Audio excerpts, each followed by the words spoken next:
Doing Hotep. Hey, this is Michael Imhotep, founder of the African History Network, host of the African History Network show. I'm a talk show host, researcher, lecturer, writer, and historian. It is Tuesday, February 23rd, 2021, and we are live. Hope everybody's doing well today. So I wanted to come on and give you an update on the online course that I teach, Ancient Kemet, the Moors, and the Maafa, Understanding the Transatlantic Slave Trade, what they didn't teach you in school, and do an overview, do a preview of the class. So it meets on Tuesdays, 8 p.m. to 10 p.m. Eastern Standard Time. And some of you are registered for it, and some more of you have been asking questions about it. And we deal with thousands of years of history in the online course, and we deal with what led up to the transatlantic slave trade taking place, and we deal with the transatlantic slave trade also. So next class is Tuesday, February 23rd, 8 p.m. to 10 p.m. Eastern Standard Time. Tuesday, February 23rd, 8 p.m. to 10 p.m. Eastern Standard Time. And my guest speaker is going to be Dr. David Imhotep, author of the book, The First Americans Were Africans, Documented Evidence. Okay. So I do a PowerPoint presentation in the course. We have video clips, book references, and we deal with thousands of years of history. We deal with ancient Kemet, ancient Egypt, the Nile Valley region of Africa. We deal with the 800-year occupation of Europe by the Africans known as the Moors. And we take you through our time and deal with what led to the transatlantic slave trade taking place. Okay. All right. So I had Dr. David Imhotep on my radio show on Sunday, February 21st. And some of you all heard that. And that's the show is archived at our Facebook fan page, The African History Network, The African History Network on Facebook, and our YouTube channel, Michael Imhotep, IMHOTEP. So we posted the information here. We'll post a link here. You can register for the online course. And it is, we do the classes live. You can ask questions during the class. And then all the classes are archived, so you can go back and watch it over and over again. Okay. It's regularly $130. It's on sale $80. We just posted the link here so you can register for it. As soon as you register, you can start watching last week's class. Last week, we had Sister Nubia Wardford as our guest speaker, who is a cultural anthropologist. She's a cultural anthropologist, and we dealt with the origins of ancient Kush and the queens of antiquity. Okay. All right. So I'm going to switch over to the PowerPoint presentation here. Just a second here. It's freezing up here, so just give me a minute. How's everybody doing? Then also you can register. This is an 8-week online course, and you can also register per class. We're going to make it available. You can register per class, and for each class it'll be $15 if you want to register per class. But you can watch from around the world, and you can watch these sessions over and over again as well. They'll be archived. Okay, just a second here. Okay, so let's go to the PowerPoint presentation, because I do a PowerPoint presentation in the class also.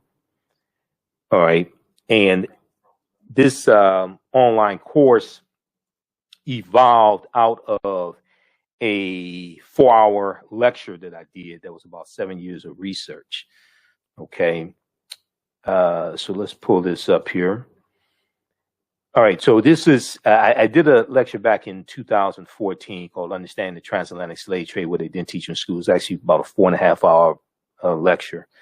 And it's about 7 years of research compiled. And then this online course evolved out of that. So Dr. David Imhotep, author of the book, The First Americans Were Africans, Documented Evidence, will be our guest speaker in our online class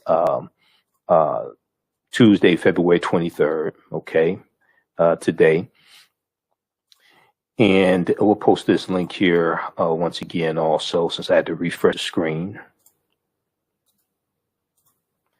So, and I'm going to give you an overview of some things that we deal with in general in the online course. Okay. All right.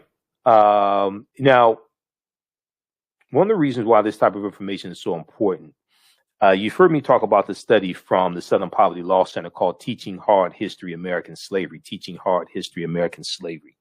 And here's the study right here. This is about a 56-page study that documents how the history of slavery is being incorrectly taught in schools all across the country. Okay. It documents how the history of slavery is being incorrectly taught in schools all across the country. And they did a survey of 1,000 high school seniors. I'm going to show you some of the information that they found out in the study. They did a survey of 1,000 high school seniors, and they found out just how little they actually know about slavery, the history of slavery, and this ties into the history of this country. Okay, so I first found out about this study in 2018. It came out right about February 2018 for African American History Month. Also, what I'm going to do is I'm going to give you some background information on African American History Month, founded by Dr. Carter G. Woodson in February 1926. That was the first Negro History Week, which became African American History Month. So I'm going to give you some background information on that, since this is the month of February. And a lot of people are asking, what am I going to do for February, since I haven't been traveling, since I haven't been speaking out of town. So I'm doing my online course. So the last time I taught this course was 2019. So a lot of new information has come out, just like the discovery that came out last week about the ancient beer factory found in Egypt that dates back about 5,000 years ago. So there's so much new information that's come out since the last time I taught this class. All right. Okay, so let's post this here. So there was this article from theatlantic.com that came out. And this is how I found out about this study. And it's called, What Are Kids Really Learning About Slavery? What are kids really learning about slavery? A new report finds that the topic is mistaught and often sentimentalized, and students are alarmingly misinformed as a result. Students are alarmingly misinformed as a result. So it talks about this new report from the Southern Poverty Law Center, and they did a survey of 1,000 high school students. They also did a survey of 1,700 social studies teachers across the country, 1,000 high school seniors across the country, and 1,700 social studies teachers. And the group also reviewed 10 commonly used U.S. history textbooks and examined 15 sets of state standards to assess what students know about educators teaching, what publishers include in these textbooks, and what standards require vis-a-vis slavery, teaching about the history of slavery. So they found out that only 8% of high school seniors surveyed, could identify slavery as the central cause of the Civil War. Only 8% of high school seniors surveyed. Fewer than 1/3 of high school seniors surveyed, or 32%, correctly named the 13th Amendment as the formal end of the U.S. Civil War. They thought it was the Emancipation Proclamation, which did not end the U.S. Civil War. It took a constitutional, which did not end slavery, I should say. It took a constitutional amendment to end slavery. Okay. So 35% thought it was the Emancipation Proclamation, and fewer than half, or only 46%, identified the Middle Passage as the transport of enslaved Africans across the Atlantic Ocean to North America. So if you read this full article, What Kids Are Really Learning About Slavery, from theatlantic.com, February 1st, 2018. This gives you some background information, and it shows why this study is so important. And I use this study as one of the sources in the online course. This is why this study is so important. And you can download it. I downloaded it and took it to the printer, got it printed up. It's called Teaching Hard History American Slavery. Teaching Hard History American Slavery, from the Southern Poverty Law Center. All right, so let's continue here.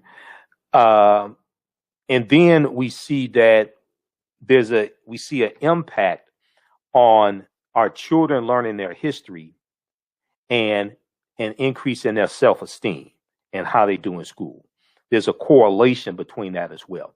So this was a study from this was an article from the root.com. I'm not a big fan of the Root, but every now and then they do have some good articles. New study finds that positive feelings about Blackness improve academic performance for Black girls. Positive feelings about Blackness improve academic performance for Black girls. So oftentimes people ask me, why is this type of information important? Why is it important for us to learn our history? Why is African American History Month important? And I'm going to give you some background history on African American History Month or Black History Month, and we'll talk a little bit about Dr. Carter G. Woodson as well. So everybody share this broadcast on your social media platforms. Invite your friends to tune in also. But they don't ask the question, why is it important for white people to learn their history? Why is it important for Asians to understand their history, and the Chinese and the Japanese and Koreans? Why is it important for them to understand their history? They don't ask that question. Now, believing that Black is beautiful, an important mantra of self-acceptance and self-love, could pay major dividends in school, a new study finds. An article in the Journal of Blacks in Higher Education focuses on a new study from Sharita Butler Barnes, African-American woman, who is a professor at Washington University in St. Louis, which finds that young Black women with strong racial identity, are more likely to be academically engaged, curious, and persistent. Now, the survey looked at 733 African-American middle and high school girls in middle school and high school in 3 socioeconomically school districts in the Midwest, according to the Journal of Blacks in Higher Education. Now, the study is called Promoting Resilience Among African-American Girls, Racial Identity as a Protective Factor. Promoting Resilience Among African-American Girls, Racial Identity as a Protective Factor. And the study was published on the Child Development Journal website. And this study found that feeling positive about being Black, and if you're going to use Black as the descriptor for African people, always capitalize the being Black. They found that feeling positive about being Black, along with feeling supported by their schools, correlated with the girls' greater academic motivation. It correlated with the girls' greater academic motivation. Researchers also found that feeling good about your racial identity could act as a buffer for students in hostile or negative academic environments. Okay, feeling good about your racial identity, feeling good about being African, feeling good about being Black, African American, could act as a buffer for students in hostile or negative academic environments, I should say. Persons of color who have unhealthy racial identity beliefs tend to perform lower in school and have more symptoms of depression, Professor Sharita Butler Barnes noted in the study. We found that feeling positive about being Black and feeling support and belonging at school may be especially important for African American girls' classroom engagement and curiosity. Feeling connected to the school may also work together with racial identity attitudes to improve academic outcomes. So you can read this full article, and in the article they have a link to the study. This is from January 10th, 2018. New studies find that positive feelings about Blackness improve academic performance for Black girls. But the same thing applies for African American boys as well. Okay? If we go look at this article here from blackamericaweb.com from June 14th, 2012, that deals with a study that came out back in 2012, a new, precise, and exhaustive year-long study finds that watching television regularly distorts and ultimately destroys the self-esteem of young Black males who often find themselves comparing one another to the characters they view on air, on TV, leaving them feeling trapped and as if there are, quote, very few positive life paths they can aspire to. Very few positive life paths they can aspire to. So read this article from blackamericaweb.com. TV kills black boys' self-esteem, June 14, 2012. There are a number of outlets that reported on this study. Now, what's interesting is that when CNN.com wrote about this study, their article said that TV improved the self-esteem of white boys, young white boys, but not people of color and white girls. And on the in the article from CNN, they had a picture of a little white boy wearing like a Superman uniform, Superman costume with the cape, and he's laying on the floor watching television. Because when you read this study, it talks about how it's only young white males who watching TV boost their self-esteem, because these are the majority of the images that they see. And they see themselves being doctors and lawyers and see themselves being judges and scientists and saving the world and different things like that. But they talk about how it damages the self-esteem for young white girls, African-American boys and girls, and non-white males. So then you look at studies that deal with how African Americans watch a disproportionate amount of television than other racial groups and other ethnic groups. So this is why African American History Month is so important. This is why this type of information is so important. Okay. All right, let's continue here. How's everybody doing? Share this broadcast on your social media platform. So I'm doing an overview of the online course that I teach called Ancient Kemet, the Moors, and the Maafa, Understanding the Transatlantic Slave Trade, what they didn't teach you in school. This is a 8-week, 16-hour online course that I teach. We deal with thousands of years of history. And our Tuesday, February 23rd class, our guest speaker is going to be Dr. David Imhotep, author of the book, The First Americans Were Africans, Documented Evidence. Okay. And we'll show some slides, and we'll deal with thousands of years of our history. And he was my guest on my radio show Sunday night. Okay. You can register for this online course. As soon as you register, you can start watching last week's class. Last week, our guest speaker was cultural anthropologist, Sister Nubia Wardford. And then there's some bonus content as well. Okay, so we posted the link here. It's also at our website, AfricanHistoryNetwork.com, AfricanHistoryNetwork.com, right on the homepage of our website. You can register there. Also, you can watch from around the world. We do the class live on Tuesdays, 8 p.m. to 10 p.m. Eastern Standard Time. And then the session is, they're all archived, so you can go back and watch it over and over again. You can ask questions in class through the live chat. I do a PowerPoint presentation. We have book references, video clips. It's about 50 articles that I reference, etc. Okay. All right, let's continue here. So that's just a little background information of the impact this type of information has on children, and children grow up to be adults, hopefully.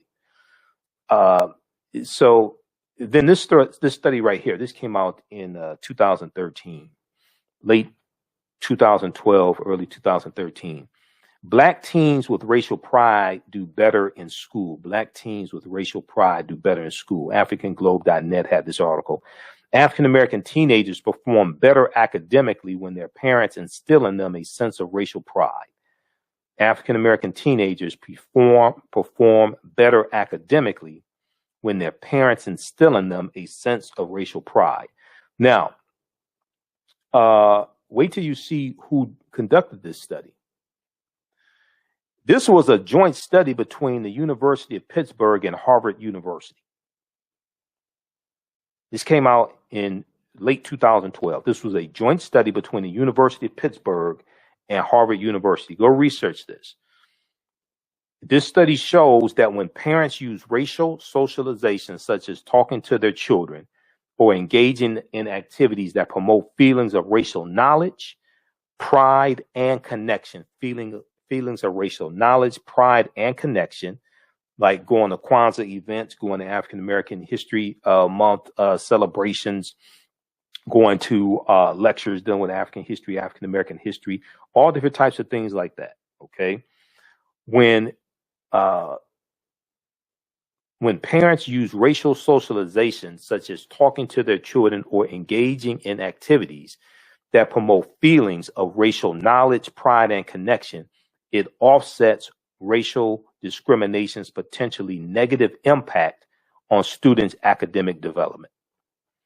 All right, so check out that article also. All right, so here's an overview of some of the things that we deal with in the online course, the 8-week, 16-hour online course, Ancient Kemet, the Moors, and the Maafa, understanding the transatlantic slave trade, what they didn't teach you in school. Okay, Jerome, you just came in late.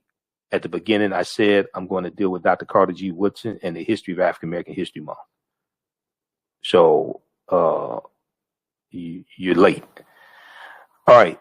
So here's some of the things that we deal with in the online course. And once again, like I said, we deal with thousands of years of history. Over 50,000 years of history that we deal with, because we're going to have Dr. David Imhotep speaking today at today's class. What was the transatlantic slave trade? What were some of the events that led up to the transatlantic slave trade starting? What role did Christopher Columbus play? When did Africans first come to the U.S. as slaves? Did Africans sell themselves into slavery? Were African people in America before the slave trade?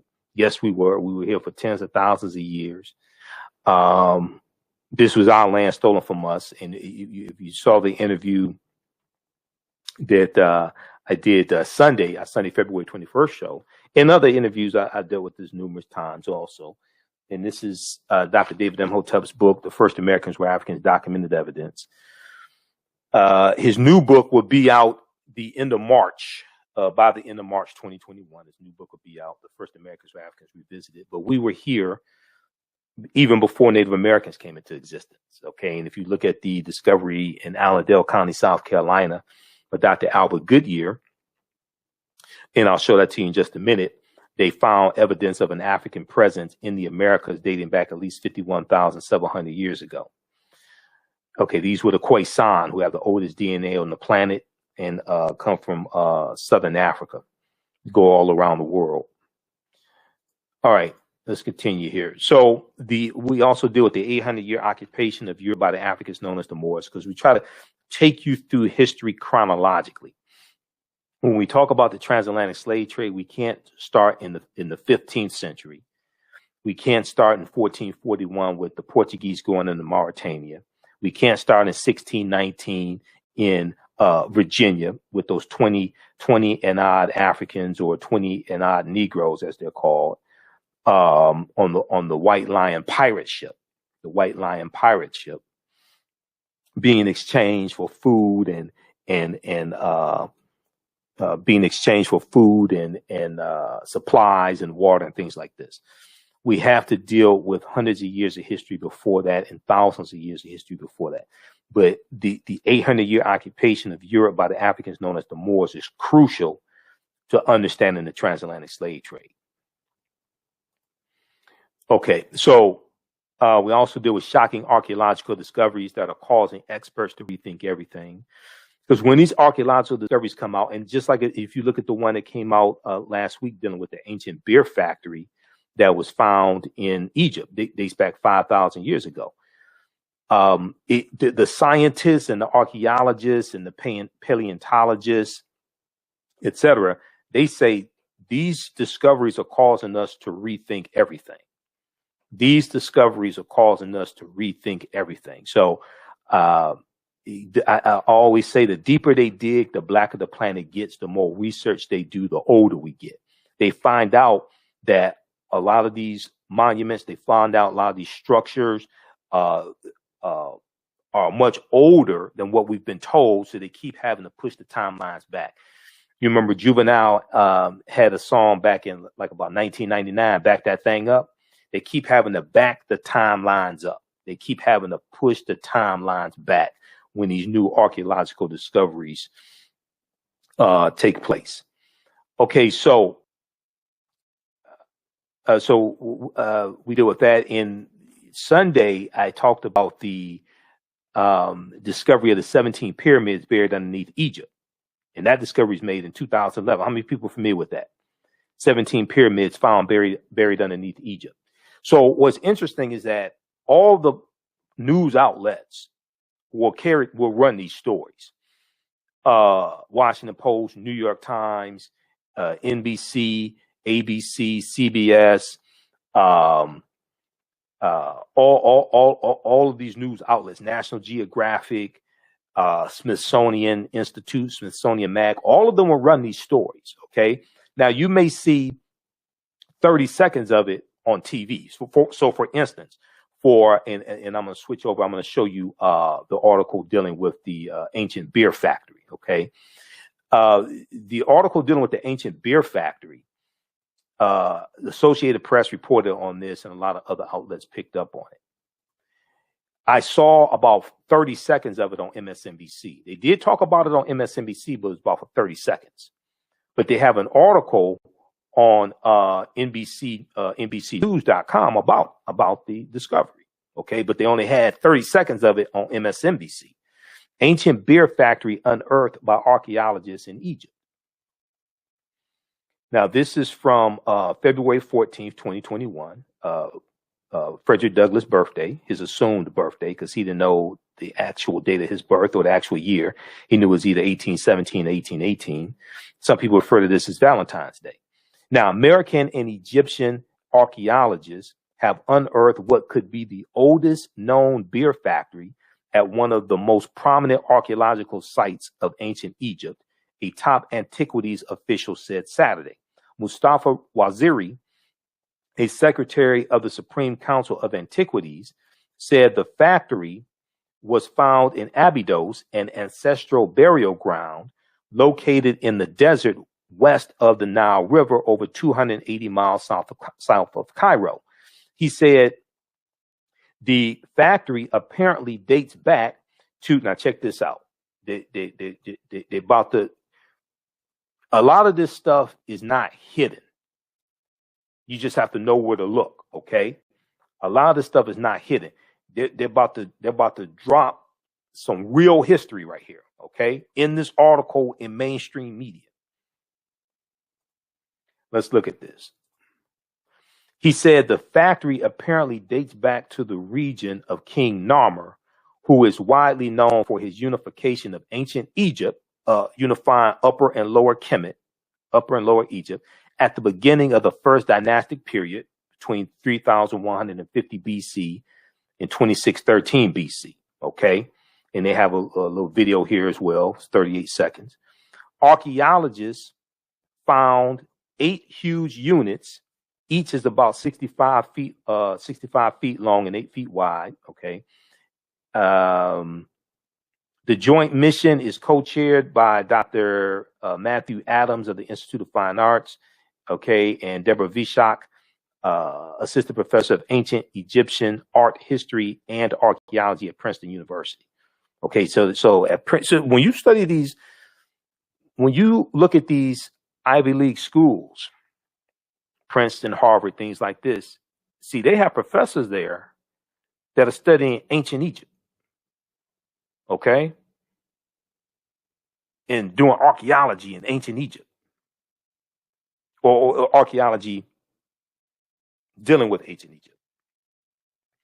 Now, Adams said the factory was apparently built in the area to provide royal rituals with beer, given that archaeologists found evidences showing the use of beer in sacrificial rites of ancient Egyptians. Now, they will also use beer for medicinal purposes as well. Okay, let me skip down. Okay, now let's look at this right here. Now, they put this in a mainstream news article with this vast cemeteries, and temples from the earliest times of ancient Egypt. Abydos was known for monuments honoring Osiris, ancient Egypt's god of the underworld, and the deity responsible for judging souls in the afterlife. Okay, so you're talking about Osiris, the Greeks called him Osiris, the father of Heru, okay, and the husband of Aset, and you're talking about the first Holy Trinity. So they're dealing with this, and you're dealing with the afterlife, and then this ties into the judgment scene. Okay, that famous scene, the judgment scene, where they're where they are weighing the heart of someone who has died against the feather of Ma'at. Okay, they put this is in the article from Associated Press as reported by NBC News. So let's go back to this here, because all this is tied together. And one of the things that I do in the class is we take articles that we see in the news and tie that into history and tie that into ancient history, because it's all right there. A lot of this stuff is not hidden. You just have to know where to look for it. Okay, so let me show you something. How's everybody doing? Okay, those just tuning in once again, I'm Michael Imhotep, founder of the African History Network, host of the African History Network show, talk show host, researcher, lecturer, writer, and historian. I'm doing an overview of an 8-week, 16-hour online course that I teach. I'm doing a preview called Ancient Kemet, the Moors, and the Maafa, Understanding the Transatlantic Slave Trade, what they didn't teach you in school. Ancient Kemet, the Moors, and the Maafa, Understanding the Transatlantic Slave Trade, what they didn't teach you in school. Okay, you can register for it at our website, AfricanHistoryNetwork.com, and we just posted a link here. And we do thousands of years of history. All the sessions, we do them live on Tuesdays, 8 p.m. to 10 p.m. Eastern Standard Time. But they're also archived, so you can go back and watch them over and over again as well. Okay, let me show you something here. With Ancient Kemet. Bam, here we go. So what they talked about in the article from NBC News ties right into this. The first Holy Trinity.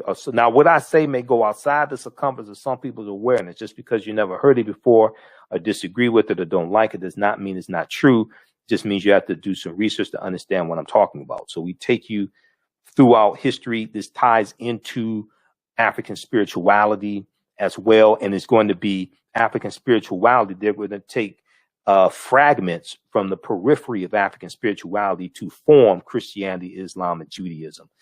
But we see Aset, who the Greeks called Isis.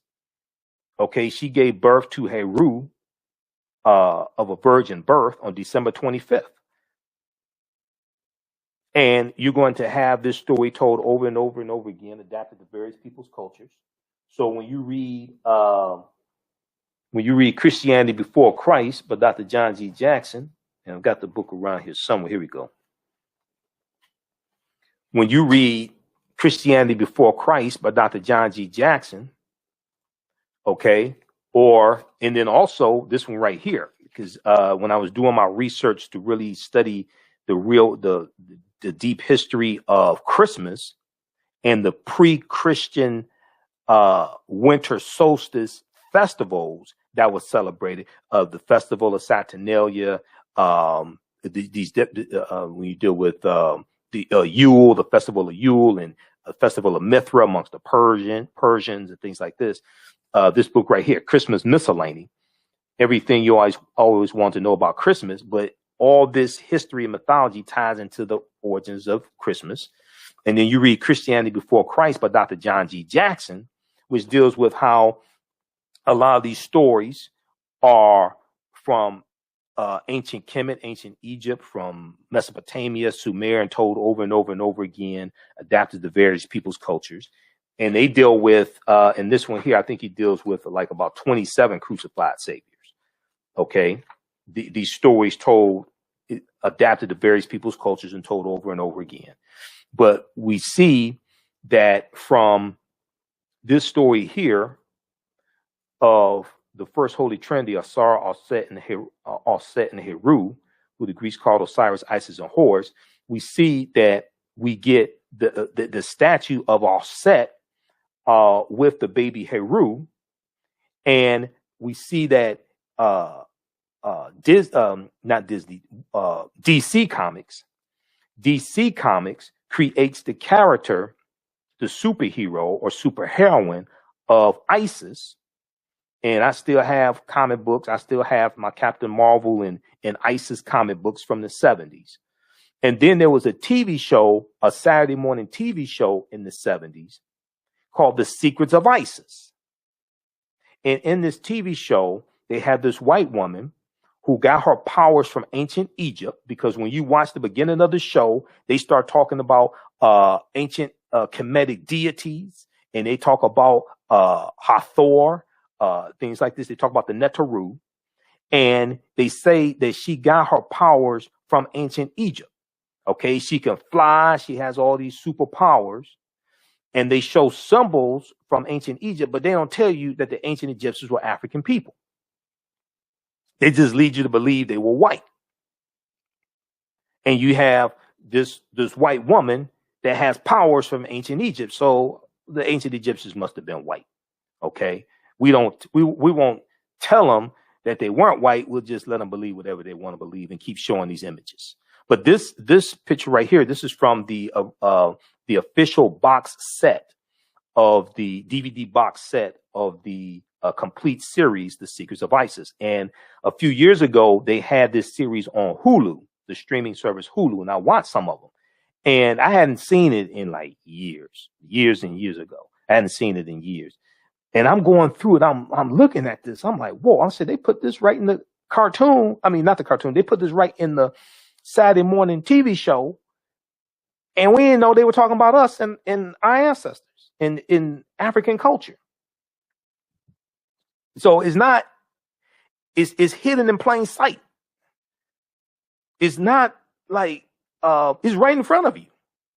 You just have to know what it is that you're looking at. We have to become history detectives and be able to decode the symbols. Okay. So one of the things I use, now you don't have to buy any of these books to follow along in the class. I use these as reference, but I use a symbols encyclopedia also.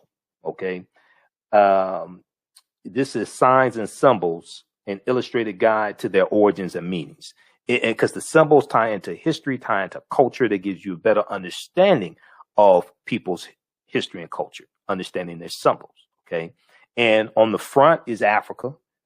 Okay. You have a pyramid. You have this right here from the Metal Netter. You got the Eye of Heru from the Metal Netter. All this is Africa on the front. Okay. Then on the back, then you open it to the first page. Now I got this from Barnes and Noble. So this wasn't, I ain't have to climb to the top of Mount Kenya, Mount Kilimanjaro. You know, I ain't have to climb to the top of that to get this book. I bought this from Barnes and Nobles, a white-owned bookstore. It was just, they just had it there. It was like $10. They just had it there. You know, you would think the Klan would be around it, blocking it, trying to block you from getting it, and you know, a bunch of white supremacists were trying to hide it and things like that. No, it's just there. Had a sticker on it, $10. I said, I need this. I'm gonna get this one. You know, walked out. Nobody tackled me. Right? They weren't trying to keep the information away from me. So you see this on the front. Then you open it. The first page, I got this August 2011. The first page is Africa, is ancient Africa. That's Heru. from the Holy Trinity of Asar, Aset, and Heru. That's right on the first page. Heru. Ancient Kemet. So then you look at the back, is ancient Africa on the back, and then right in the middle is an Ankh. The African symbol for the African key of life, the African symbol for eternal life. The Ankh. It's right on the back. Africa on the front, on the back, first page. This is right there in plain sight. So there are a number of different symbols encyclopedias you can get, or symbols dictionaries. Okay, this is one that I use. There's some other ones that are good. I'm not saying this is the only one. This is by Covenant. This is by Covent Garden Books. Covent Garden Books.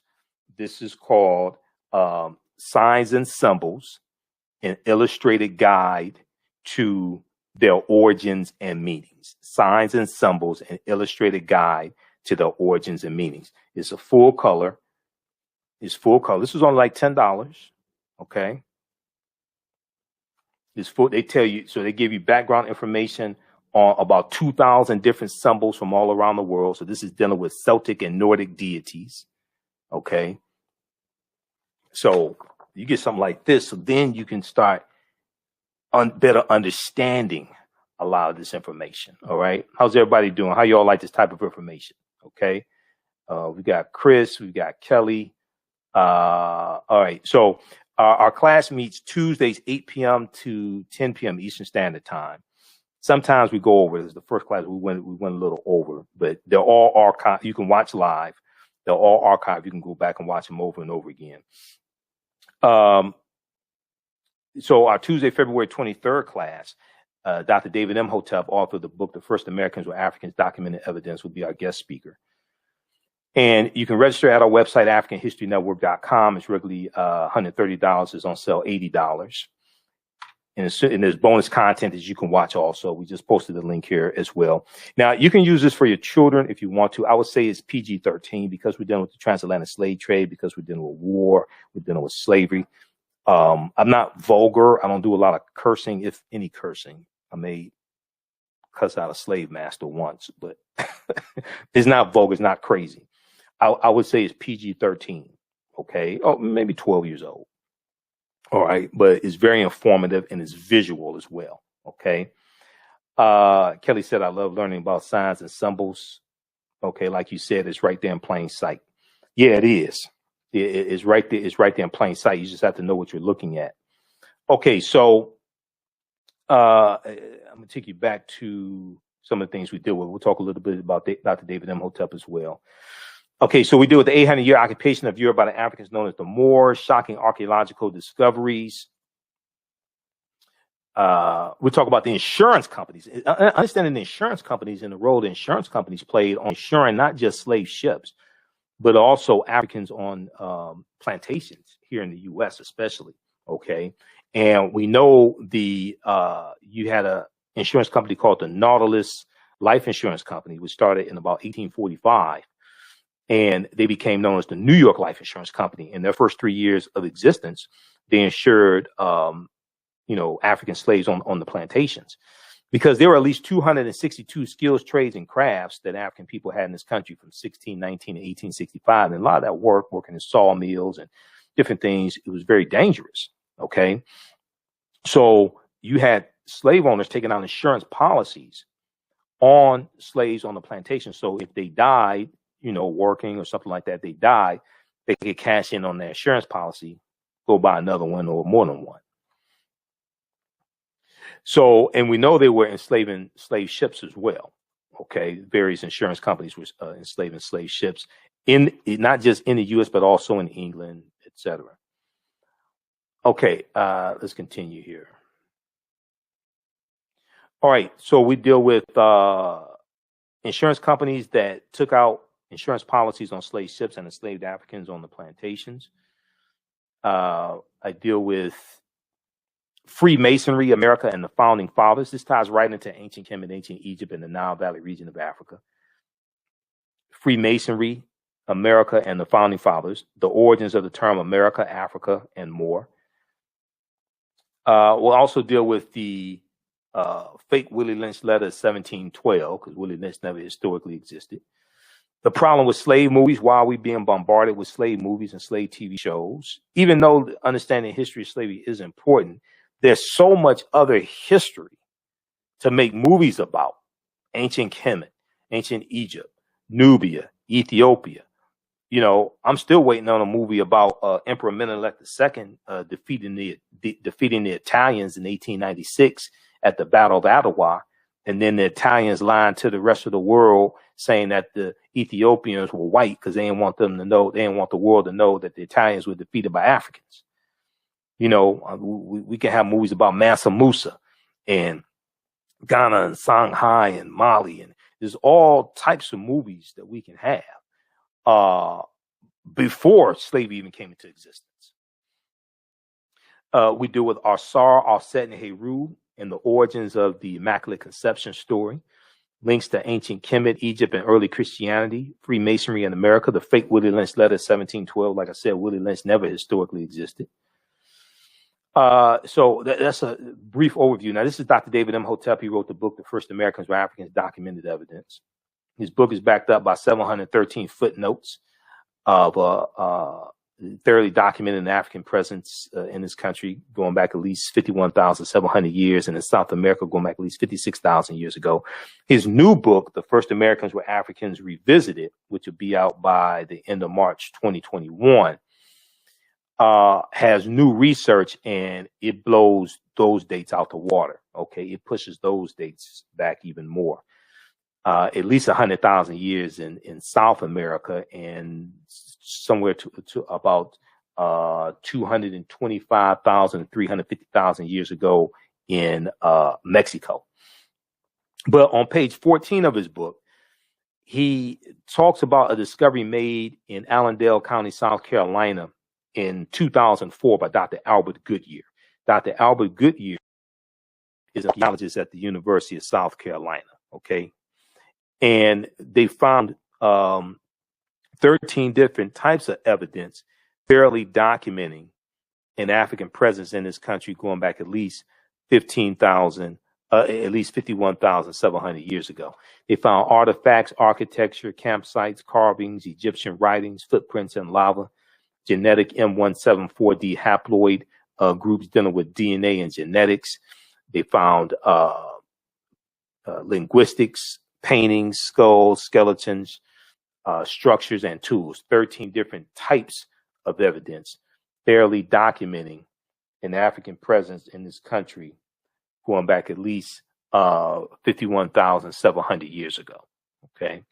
Now, if we continue here, you can read this article for yourself. This came out in 2004. Okay, 17 years ago.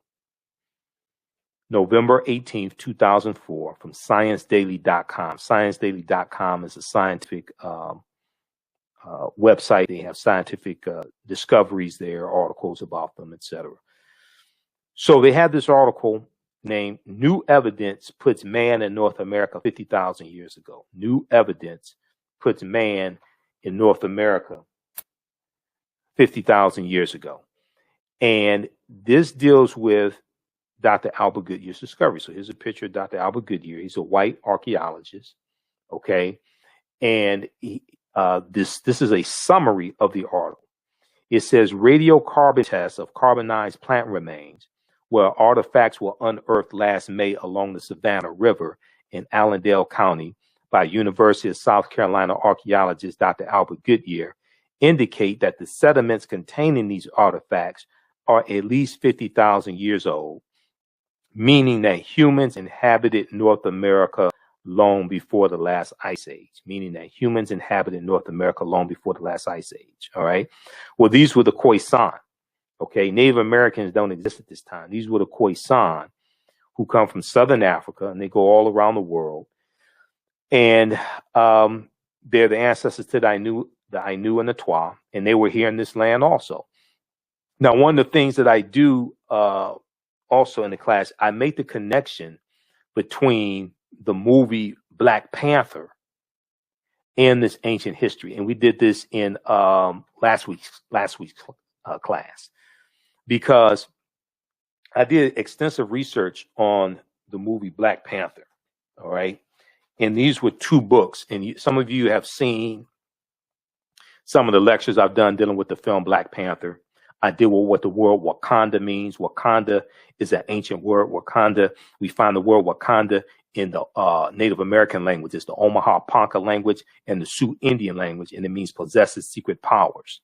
Okay. Wakanda is also a Kikongo word, and Kikongo is one of the Bantu languages. Bantu is a group of about 500 languages spoken in Southern Africa, East Africa, and all the way west to like Cameroon. Kwanzaa is Kiswahili. Kiswahili is a Bantu language. So all this is connected. But I read these two books here. This is from Marvel Black Panther, The Ultimate Guide. This deals with the about the 52-year history of the Black Panther comic book, something like that. Because I had to study the history of the Black Panther comic book to understand the movie. Then this book here, this is the official tie-in to the movie from Marvel, called Black Panther, which gives background information on the movie, talks about the characters, things like this. So I read these and read over 100 articles dealing with the film Black Panther and the comic book to better, so I could understand the movie and do my lectures on it. But the film ties directly into African history, African culture, African language, spiritual systems. So I incorporate some of that into the class as well, okay? Because all of this is connected. All right, now this discovery here, this was in the New York Times. In the class, I show you a video clip of Dr. David Imhotep. He was interviewed by WKRP in Cincinnati, Channel 5 in 2011. And he talked about this discovery from that appeared in the New York Times. And this deals with on the Greek island of Crete. Okay. On the Greek island of Crete over 2 summers. And the name of this article is called On Crete, New Evidence of Very Ancient Mariners. On Crete, New Evidence of Very Ancient Mariners. This is from the New York Times. This is from February 15th, 2010, okay? And it says that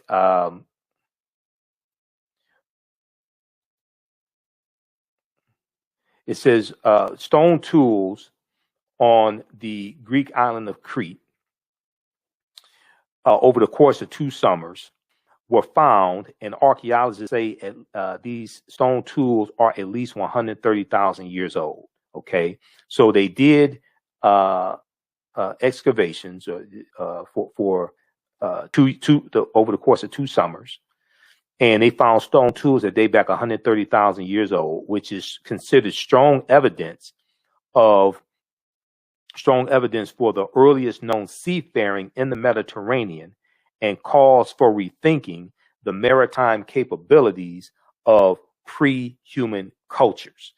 So one of the things I talk about is how we know at least 130,000 years of our history has been stolen. This is an example of it, because scholars like Runoko Rashidi, who I know he's a friend of mine, Runoko, and Runoko has written numerous books, okay? This is one of his books that he's written, and this is one of the books I use as reference in the class when we deal with the history of the Moors. Black Star, the African Presence in Early Europe by Runoko Rashidi. Once again, you don't have to buy any of these books. You can. Runoko would probably love it if you do. So if you want to, you can, but you don't have to feel like you have to buy the book to understand the class. And you can visit Runoko's website. I think it's drrunoko.com. He has a lot of good information there. drrunoko.com, we'll pull up his website here also. Yeah, drrunoko.com is Runoko's website, okay? And you can follow Runoko Rashidi and buy his get information about how to buy his books and things like that, okay? drrunoko.com, and we'll flip over to Runoko's website so you can check him out. Follow him on Facebook as well. Runoko has been to about 125 islands and countries around the world. He has a personal library of probably something like 40,000 photographs he's taken. Okay, so this is his website. Go to drrunoko.com, RUNOKO. All right. Okay, so let's continue here.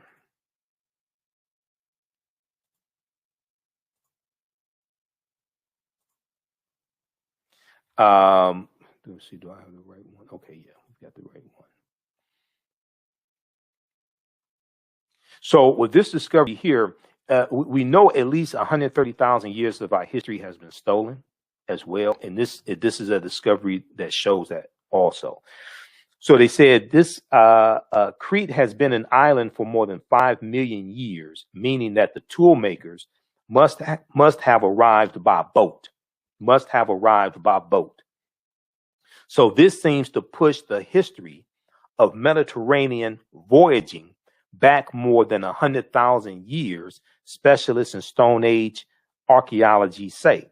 Previous artifact discoveries had shown people reaching Cyprus, a few other Greek islands, and possibly Sardinia no earlier than 10,000 to 12,000 years ago. So this is causing them to have to rethink everything. So they have to come to the realization that the Africans were sailing over 100,000 years prior to what they thought. We had the technology, we were sailing, we were circumnavigating the globe 100,000 years earlier than the experts thought. Okay, the deeper they dig, the blacker the planet gets, the more research they do, the older we get. They keep having to back that thing up. They keep having to back the timelines up. All right, let's continue. Okay, so we deal with, the Druids. And so this is deep because this ties into a whole period of history with the Greeks and the Roman soldiers going into Ireland. And it deals with a period of time when Ireland is a colony of the Roman Empire. This is in 4th and 5th century AD. And this ties into a British slave named Patrick, who was sent into Ireland to convert the Irish to Christianity. Okay, Pope Celestine the First in 392, I think it was 392 AD, sends a British slave named Patrick into Ireland to convert the Irish to Catholicism.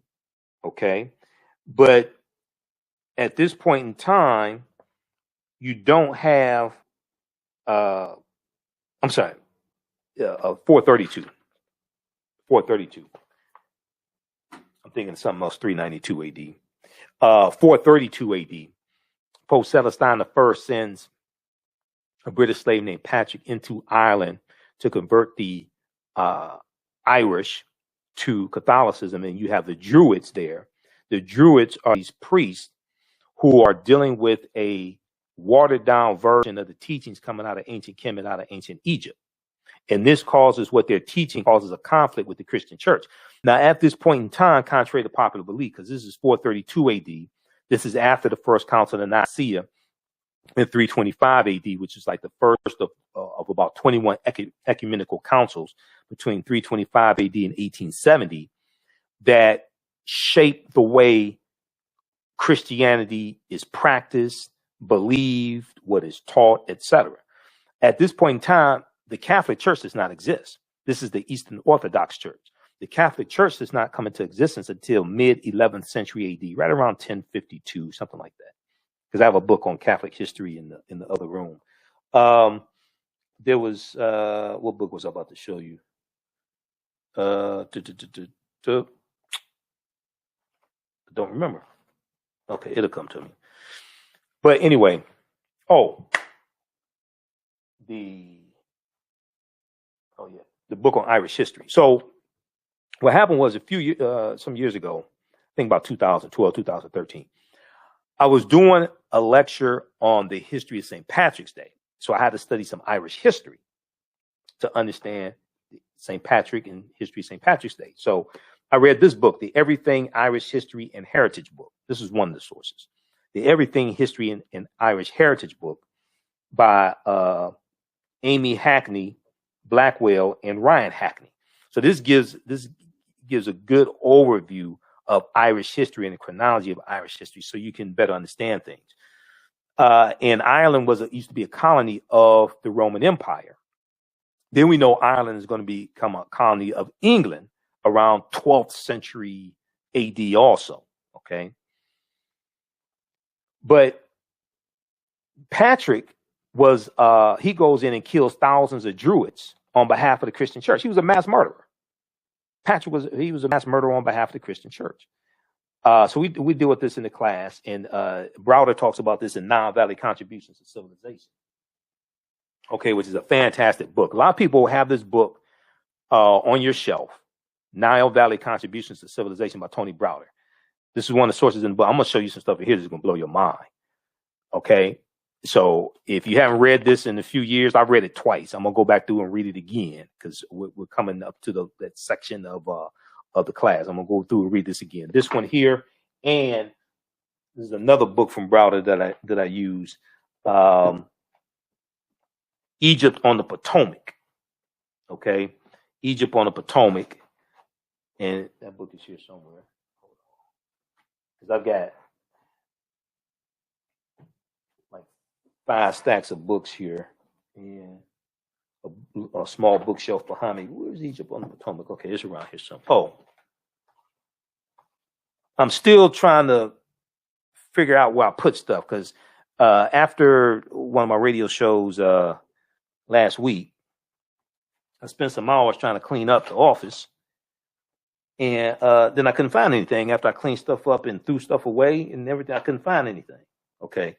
Here's Egypt on the Potomac by Tony Browder. This is an excellent book. We'll talk about Egypt on the Potomac in just a minute here because we're about to wrap up. Okay. How's everybody doing? Once again, you can register for the online course that I teach, Ancient Kemet, the Moors, and the Maafa, Understanding the Transatlantic Slave Trade, what they didn't teach you in school. It's an 8-week, 16-hour online course. We deal with thousands of years of history, and we deal with what led up to the transatlantic slave trade taking place as well. We'll post a link here. So it's on sale, $80, regularly $130. All the sessions we do them live, but they're all recorded. You can go back and watch them over and over again. You can also go to our website, AfricanHistoryNetwork.com, and it's right on the homepage of our website. You can register there. As soon as you register, you can watch last week's class. Last week, our guest speaker was cultural anthropologist Nubia Wardford. And we dealt with the origins of ancient Kush and the African queens of antiquity. Okay. In our Tuesday, February 23rd class, our guest speaker will be Dr. David Imhotep, author of the book, The First Americans Were Africans, Documented Evidence. Okay, let's continue here. And then also you can, if you just want to register for the one class with Dr. David Imhotep, it's going to be $15. I have to set that up. You can do that. Also, if you have any questions, email me at ahnshow@AfricanHistoryNetwork.com, ahnshow@AfricanHistoryNetwork.com. Okay. A lot of people were asking me, what am I doing for African American History Month? I'm not traveling because of COVID. I'm not speaking out of town. So I'm teaching my online course. Last time I taught this class was 2019. There's been a lot of information that's come out since then. Okay. So let's continue quickly here. Let's see here. So we talk about the Moors. We definitely have to talk about the Moors. And this leads us up to the transatlantic slave trade, the 800-year occupation of the Africans known as the Moors. They lose control of their last stronghold, Granada in Spain, January 2nd, 1492. They're taking the teachings from ancient Kemet, ancient Egypt into Europe.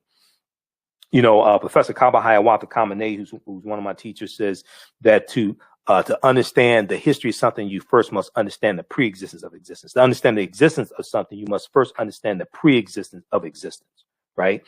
The Moors are taking the teachings of the Nile Valley region of Africa, of ancient Egypt, ancient Kemet, into Europe, and is bringing Europe out of the Dark Ages. They go in 711 AD. They go into what was then known as the Iberian Peninsula, today known as Spain and Portugal, because it wasn't called Spain and Portugal then. And they're teaching the math, the science. They're taking the periodic tables in. They're taking in something called alchemy that today we call chemistry. They're taking in new types of foods. They're taking in alcohol, teaching Europeans how to bathe, teaching them how to read and write. Because about 85 to 90% of Europeans, when they go in 8th century AD, are illiterate. Okay, you had kings and queens who were illiterate, who couldn't read and write. But when we look at something like this here, and this shows a connection between ancient Kemet and Freemasonry, Egypt of the West. Okay, so we see the Tekken, or what the Greeks called an obelisk. We see this in ancient Kemet, and there are about 1,200 Tekkenu in ancient Kemet. Today, there are only about 12 or so. But that's the Washington Monument. The Washington Monument is an obelisk or a tekken.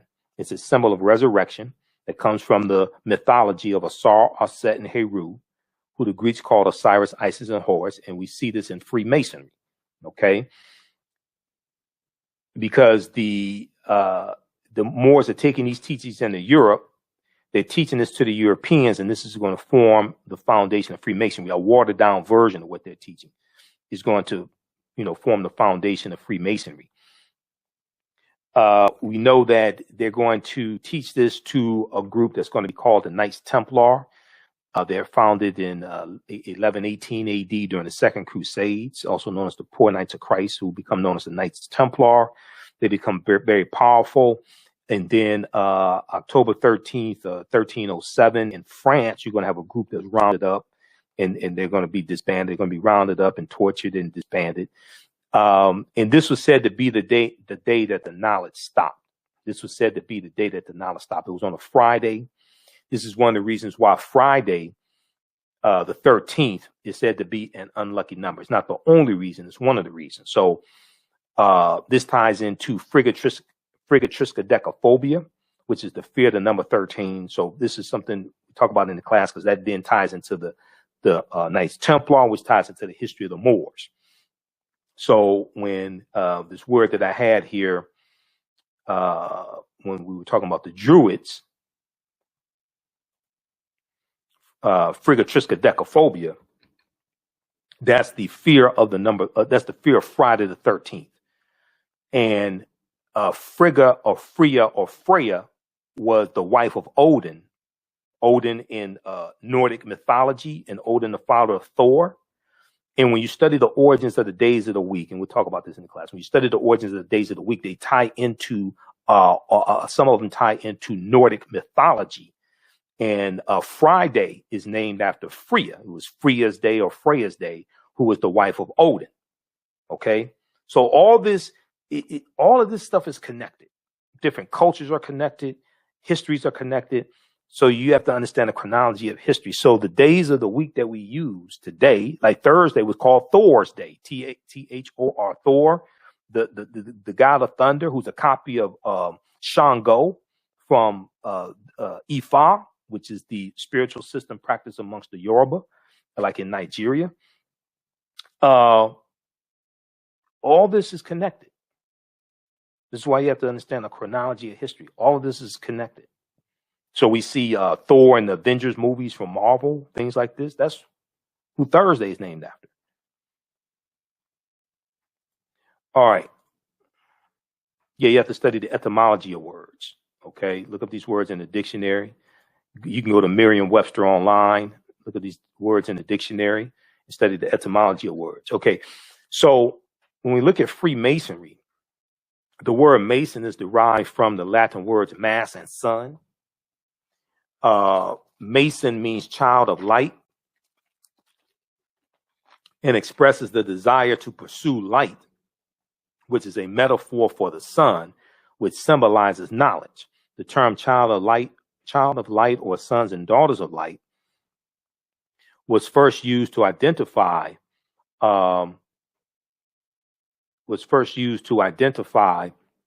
students who completed 42 years of study in the temples of ancient Kemet. Many Masonic temples were modeled after the temples of Kemet, places where light or knowledge was imparted in a series of steps or degrees.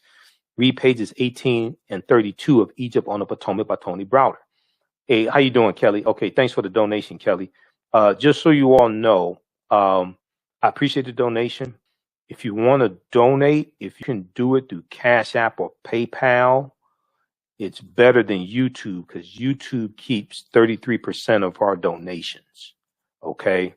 When you donate through YouTube, keep 33% of the donation. If you donate through Cash App or PayPal, except for the little transaction fee, I get like 98% of that. Okay. $, the AHN show through Cash App. $, the AHN show through Cash App. We just posted the link here. Or paypal.me/the AHN show through PayPal. Also at our website, AfricanHistoryNetwork.com, right on the homepage. That way we get more of it. It helps us more because YouTube keeps a third of it. And if you do it through PayPal, if you do it through Cash App, be sure to type in $ the AHN show, unless you're clicking on my link, because somebody set up a fake African History Network Cash App account, and theirs is $ the AHN, which is not me, but they made it look like mine. So I got to investigate this to see how much money of our money that they took. I just found out about this last week. Somebody was trying to send money through Cash App to register for the class, and I'm sitting waiting on the money come in, waiting on the money come in. I'm talking to her, and then she sent me a screenshot of where she sent it to. That's how I found out somebody set up a fake Cash App account, and they used our logo and all this. So I got to navigate through that. Okay, so ours is $ the AHN show through Cash App. Kelly said that's a shame. I was like, who the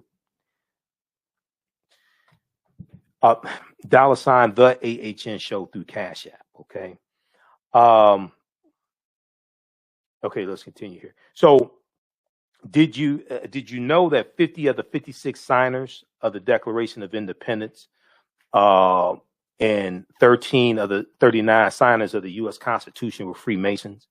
Did you know that 4 of the first 5 U.S. presidents were Freemasons, and there have been 14 Freemasons who have been U.S. presidents? Okay, so check out page 18 of Egypt on the Potomac by Tony Browder. Browder also talks about Benjamin Banneker. Banneker was a bad brother, and it's believed that Banneker's, I think it was his grandfather, was Dogon. And when you study the Dogon, see, African people did not stay stagnant. We migrated. So Africans migrate from the Nile Valley region of Africa into Central Africa into West Africa. So when you study the Dogon, and face-to-faceafrica.com has articles about the Dogon, the Dogon originally come from ancient Kemet, ancient Egypt, and they have a superior knowledge of astronomy. And we know Benjamin Banneker, he helps design the layout and do the surveying for Washington, D.C. Okay. And one of the things that Egypt on the Potomac deals with, Tony Browder, is how the layout of Washington, D.C. is a copy of the layout of ancient Egypt. And he deals with the symbolism in Washington, D.C. that comes straight out of ancient Kemet. And we have to understand the knowledge is taken into Europe by the African Moors. They're taking the knowledge from the Nile Valley region of Africa. They're going into Europe, teaching this to Europeans. The Knights Templar get this information. The Knights Templar are going to be disbanded. That knowledge is going to resurface as the Yorkshire Rites of the Freemasons, the Rosicrucians, these different secret societies or societies with secrets. And then it's going to come to this land here when you have the founding of the colonies and the founding fathers, and they're setting up Washington, D.C. and drafting the Declaration of Independence and the U.S. Constitution. Many of them were Freemasons. So they're bringing that information here and that symbolism as well. Okay. Okay, so talk about all this. This is just a preview, okay? And okay, so let's get it. So then all that ties into why Christmas is celebrated on December 25th. And this ties into the winter solstice and Yeshua, or Jesus, being born on December 25th of a virgin birth, which then goes back to Asar, Aset, and Heru. All of this is connected. Okay, and we deal with the etymology of the word Jesus. Takes you back to Yeshua, which is Hebrew, but the letter J did not exist until 1630 AD. The letter J is derived from the letter I. So when you look up the letter J in like an encyclopedia or Encyclopedia Britannica online or something like that, they give you this history. So one of the mistakes people make is that we think the way things are today is the way they've always been. And that's not true. Okay. To understand the existence of something, you must first understand the pre-existence of existence. When the Helios Biblos was written, or the holy book. And Helios Biblos means sun book, because you're dealing with the travel of the sun throughout the constellations and these different stories and things like that told about the travel of the sun throughout the constellations.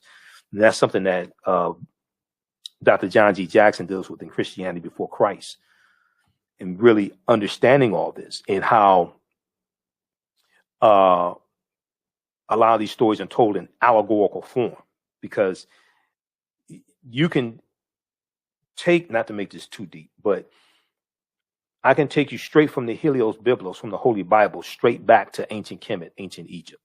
Draw a direct line. It's still there. It's still there in the book. It's still there in the book.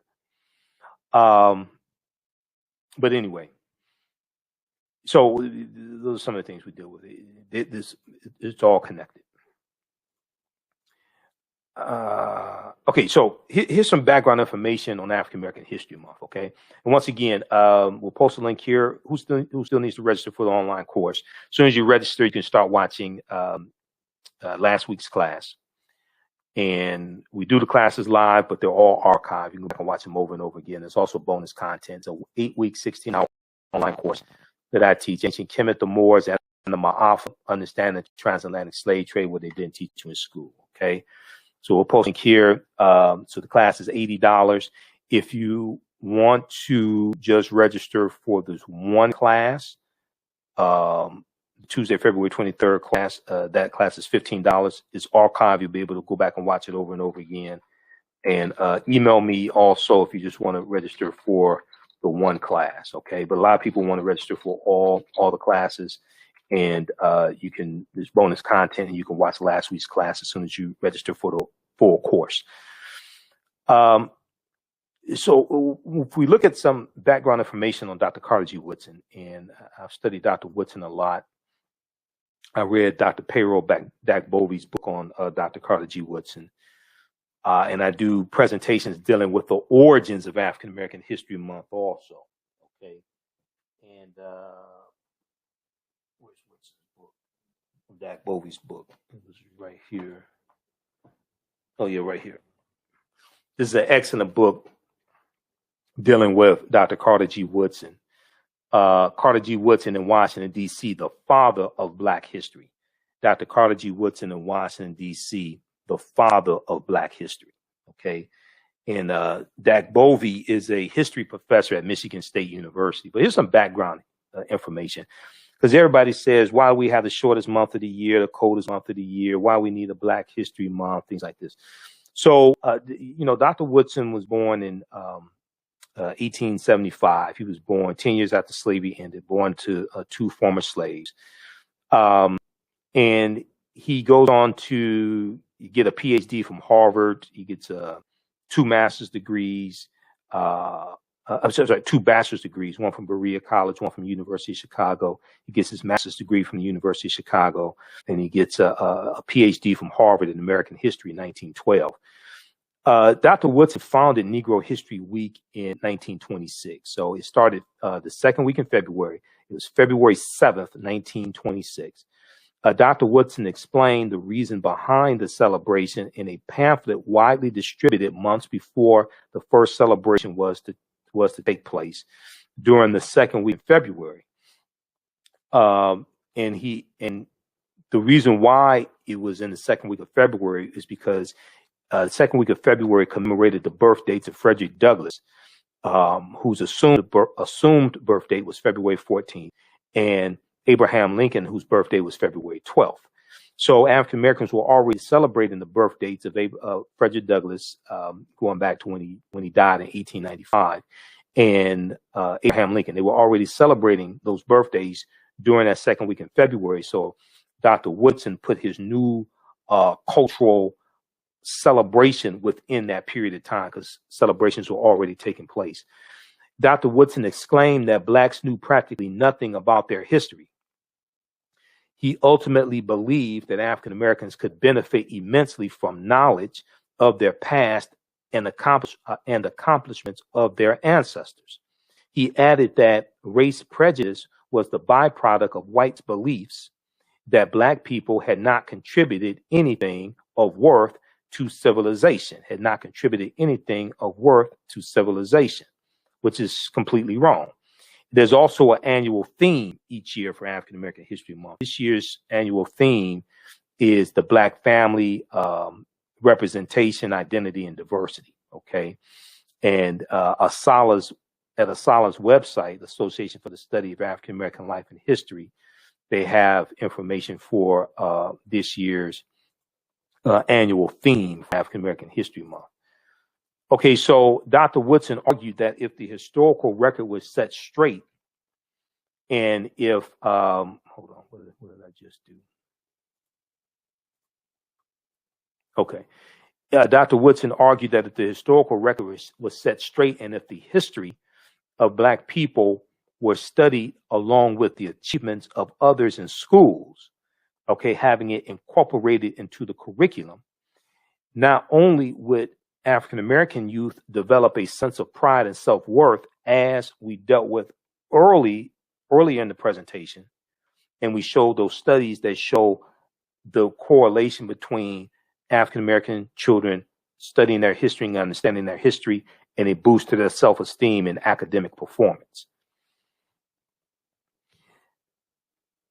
The history of Black people was studied along with the achievements of others in schools. Not only would Black youth develop a sense of pride and self-worth, but racism would also be abolished.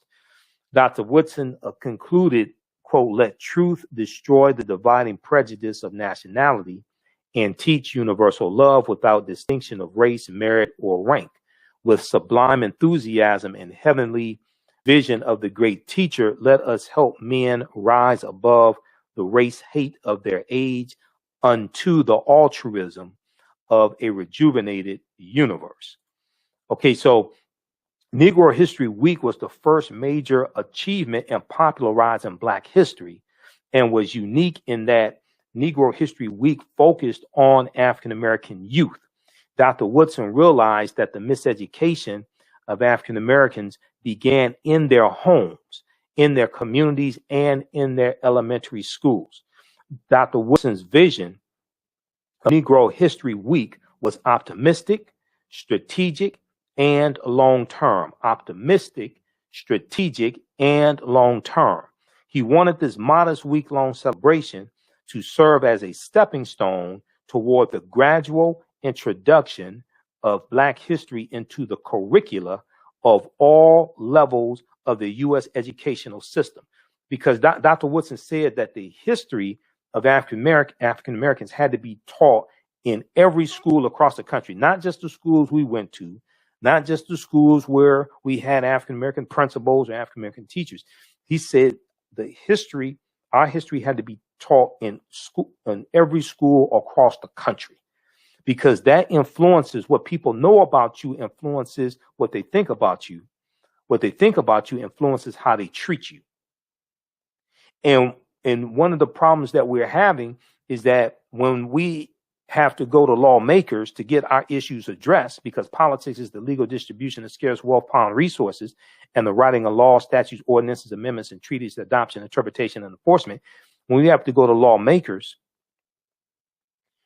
to get policies put in place to deal with our issues, oftentimes you're dealing with people who are ignorant of your history. This is one of the reasons why you can't get reparations, because most of the people in the House of Representatives and U.S. Senate don't even think a debt is owed, because they're ignorant of history. This is why America needs a massive history lesson. America has to have a massive reorientation. Okay, I'm going to show you another article after we finish this here dealing with Woodson that ties into that, because right now in state legislatures, 5 state legislatures, Republicans are passing bills to control and restrict what teachers can teach about racism and injustice and oppression. But they want to teach from the 1776 project that has been thoroughly debunked. So Dr. Woodson hoped that Negro History Week would evolve into Negro History Year, as he affirmed from time to time. Woodson consistently instructed those observing the week that they needed to diligently prepare for the celebration months in advance, not just recycle the same 15 to 20 sanitized Negroes every February. We have to stop doing that. There's an annual theme each year for African American History Month to give you direction, to give you purpose. It's not just talking about runaway slaves and how hard we had it and things like this. So Dr. Woodson instructed those observing the week that they needed to diligently prepare for the celebration months in advance, and that after mid-February,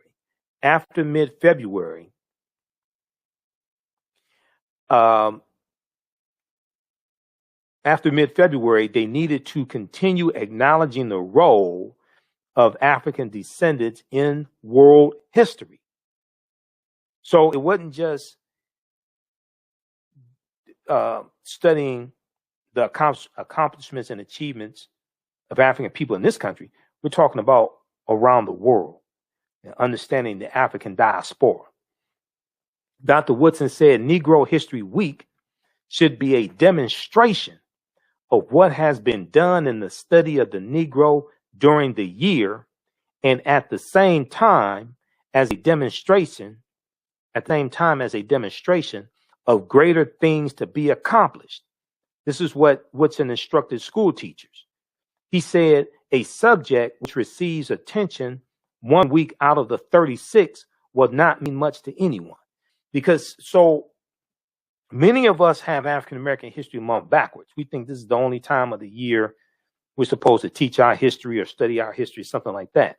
And Dr. Woodson was telling school teachers, no, you're supposed to teach this year round. Negro History Week, that 1 week in February, second week in February, that's a time for students to show and demonstrate what they have been studying all year.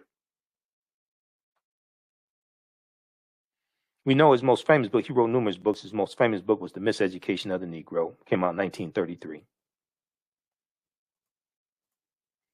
As I said before, I've seen very few pictures of Dr. Woodson actually smiling. He may have a quarter smile or a half smile, but a real big smile, I've seen very few pictures of Dr. Woodson actually smiling. All right, and we know Dr. Francis Quest Wilson and Nellie Fuller taught us if you do not understand European white supremacy and racism, what it is and how it works, everything else that you think that you understand will totally confuse you. Okay, so I want to show these last two articles here for the sake of time. If we look here, let's go to Asala's website, asala.org, asalh.org, asala.org. So on their website, they have information dealing, if you go to annual themes, they have information dealing with the annual theme for African American History Month. And they have information dealing with the annual themes going back to 1928. So this year's annual theme for Black History Month, African American History Month, is the Black family, representation, identity, and diversity. Okay, and then they give a write-up, an explanation of that, break that down, and you can shape events and panel discussions and presentations throughout the year based upon this information right here.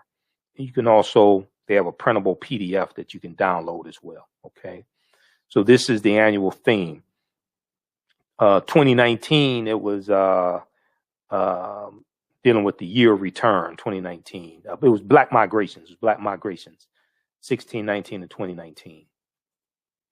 The 2020 annual theme was African Americans and the Vote, because 2020 was the sesquicentennial or 150th anniversary of the 15th Amendment, which guaranteed the right to vote for African American men.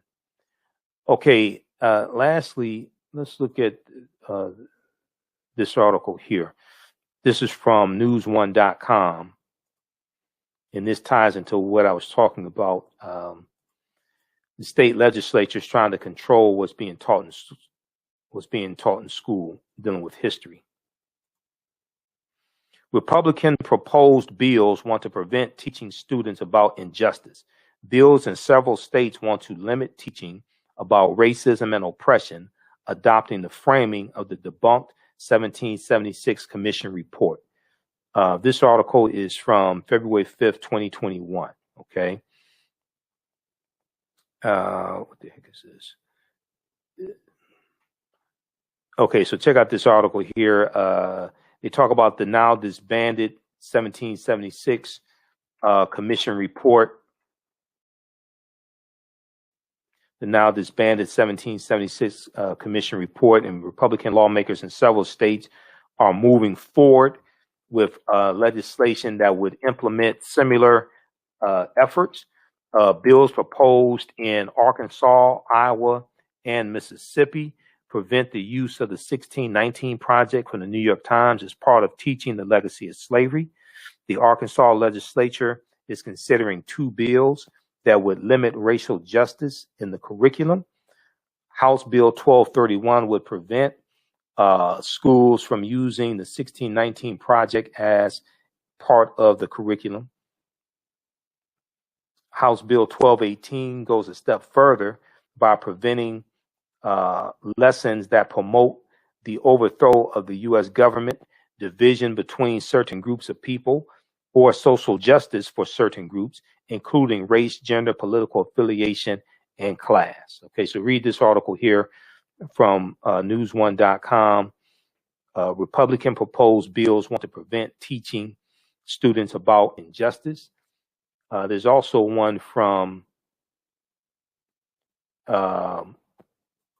USA Today that I've talked about on my show.